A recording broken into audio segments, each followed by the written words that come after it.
Okay, hi everyone, I'm Connie and welcome to my channel. Today we're going to learn how to do faux calligraphy. Okay, so kung nakikita niyo yung spelling, F-A-U-X siya. So folks, kung totoo yan, but it pronounced faux calligraphy. Okay, ano ba ibig sabihin muna ng faux calligraphy? Just so you know lang, bigyan ng konting kaalaman kung ano ibig sabihin ng faux calligraphy, okay? Ang faux calligraphy mga guys, is a technique where you can use any kind of pen, just like this one, to imitate the look of calligraphy like this. Yan. So, ito yung tinatawag na modern calligraphy. So, para mapeke natin ang look na katulad nitong sulat na to, yun yung tinatawag na faux calligraphy. Yun yung technique para mapeke natin yung sulat ng tunay na calligraphy. Okay? So, without further ado, okay, ang materials lang na kailangan nyo isang simple pen lang na katulad nitong Micron. I suggest ito nang gamitin nyo mga guys. Pang practice. Para mas maganda, hindi kasi ito nagbablot eh. Diba? Hindi siya bumabakat masyado. And a piece of paper, pad paper, ito, yung may line or kaya pwede din ganitong plain lang na may scratch paper. Pwede yan pang practice. Okay, let's start. Okay, now we're going to write a word. Hello. Okay, para na makita nyo, I'm going to zoom this a little bit. Yan. So, I'm going to write a word hello. Actually, depende din naman sa inyo kung anong word ang gusto nyo. As long as bigyan nyo ng space yung bawat letter. Okay? Like this one. Okay, I'm going to write a word hello. So, as you can see, slowly but surely ako mga guys. Kasi when you're doing your calligraphy, hindi dapat nagmamadali. Okay? Slowly but surely will do. Okay. Now from here, we have to duplicate the line downstrokes. Ito yung mga downstrokes, so from top to bottom. Pag nagsulat tayo ng letter top to bottom, yun yung mga downstrokes. So in case sa H, since I have space here sa inner, pwede tayo dito, pwede tayo sa left. Okay? So, mas nagusto ko dito na lang sa left side kasi mas maluwag naman siya. So, dito ako maglalagay ng double line. Okay? There you go. Dito sa kabilang H, dito naman ako maglalagay ng line sa right side. There you go. Then, one thing nga pala mga guys, you have to even the size. Itong proportion na to, kailangan even yung size niyan. Okay? Para yung outlook niya, pantay-pantay, mas magandang tingnan. Okay, in case of this, para sa letter E, in this case, dito ako sa inner pa din. Okay. There you go. Sa L, sa inner din, dito sa right side. Kasi may space naman ako dito, instead dito sa kabila. So, itong sa L din na to, dito din ako sa inner, sa right side. So, there you go.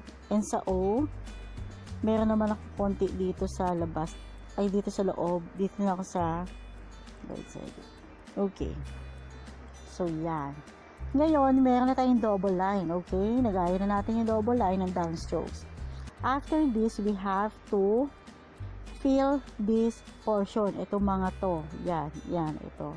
You have to fill that by shading it with your pen. Okay? Now, we're going to shade it one by one. Yan.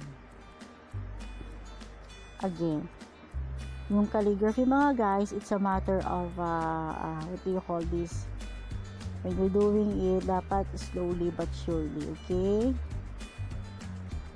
para pantay lahat. And also sa calligraphy kasi mga guys, it's a matter of thick and thin strokes. So yun yung ginagawa natin para ma-achieve natin yung calligraphy look. We're doing the thin and thick strokes using only your pen na ganito. Okay? Yan. So, sa letter E, ito. Yan. Okay, there you go. And here also. Sa letter A. So, we have to make sure that it's clean and neat as possible. Okay? Yan, ito parang si L. Yan. Should you have any questions in mind, please don't hesitate to put a comment below so I will be able to assist you. Okay? Maganda to lalo na sa mga beginners. I mean yung sa mga gusto, ay sorry, I'm out of frame. I'm sorry for that. Wait, I'm going to add this. Hindi ko nakita mga guys, sorry. Yan, sinade ko na naman tong O, tsaka tong L. Yun lang naman yun, yun na out of frame ako. Anyways, ayan. See? Isn't it nice? I'll show you also the other way around, but seeing output, okay, outcome. When you're going to do that, pwede din ganito mga guys, okay? I-zoom ko na ng konti para lang makita nyo. So, I'm going to write also H. But, this time, ready ko na yung double line ko, downstrokes. Okay? Kung mas madadalan ko sa ganyan, yan. Alam nyo na yung downstroke na yun, yung pababa. So, i-double line nyo na agad. Para, anong purpose nun? Matatansya nyo mga guys yung space ng bawat letter. Okay? This one. Okay, ito. Sa L, ganyan. And the other one. So, kumbaga, habang ginagawa nyo yung letter, binibuild nyo isa-isa, nag-double line na agad kayo. Para alam mo na din kung saan mo siya ilalagay. Yung double line mo. Okay? Kung saan mo isusulat. So, same thing, you have to shade it that way. That way pala. Sorry. Nabubulol na ako. Yan. Ganyan lang siya kasimple. Isn't it nice? Diba? Naku, yung mga hindi pa nag-workshop dyan, at least with this tutorial, I hope you'll be able to learn from this. Kasi, ito na yung way kung paano natin mapipeke yung calligraphy. Actually, maraming gumagamit naman ito. Yung gantong klase, lalo pag sa mga malalaking letters, like sa mga welcome signages ng wedding, ganito yung ginagawa. Kasi there is no such brush pens na kayang mag-cover ng malaking letter na thick strokes. Okay? How is it? Isn't it nice? Now, I'm going to show you the other pen naman. Wait, I'm using the other pen also from Artline, that one. Kasi ito 1.0 na ito mga guys eh.